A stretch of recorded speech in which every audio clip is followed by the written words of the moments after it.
Cigarette butts, chewing gum, and other tiny yet ubiquitous invisible rubbish has always been the major challenge for the urban cleaning. However, few people consider the ticking time bomb of e-cigarette discarded carelessly on the roadside. We spoke with Paul of Newcastle City Council and Stephen James of cleaning team to learn the impact of invisible rubbish has brought to the city.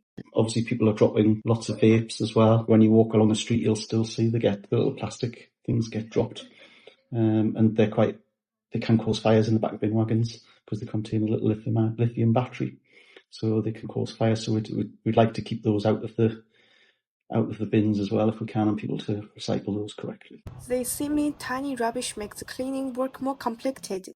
At 6 a.m., Stephen James' cleaning team has already started their day's work. Start work about 8 minutes past 6 in the morning. What we do, we go onto the streets in Newcastle, and then what we do, we clean the streets.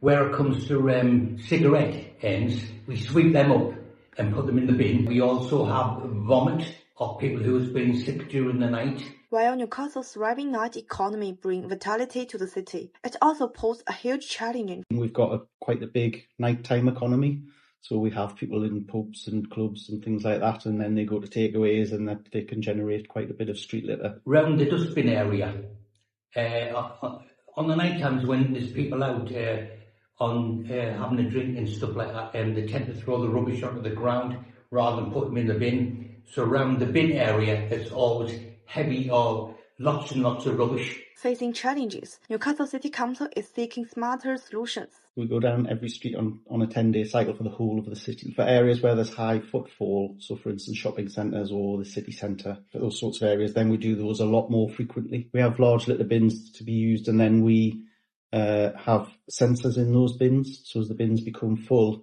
we are alerted back at our depot, and that allows us to go out and empty the bins more efficiently rather than just going on a big round circle all the time and emptying bins where they're not needed. To better guide citizens' behaviour, the City Council has adopted a combination of publicity and punishment. We'll try and put the message out on social media that we want people to not to drop litter, not to create rubbish, use the litter bins provided. Paul told me the City Council usually imposes a fine around £75 for littering. About more than 2,500 fines are issued each year. To truly keep the street clean and tidy, the participation of citizens is also very important. Well, we try our best to encourage people to keep the streets clean. So we get in very, very early in the morning, get the streets all nice and clean before the people come in. The fight against invisible litter is still ongoing.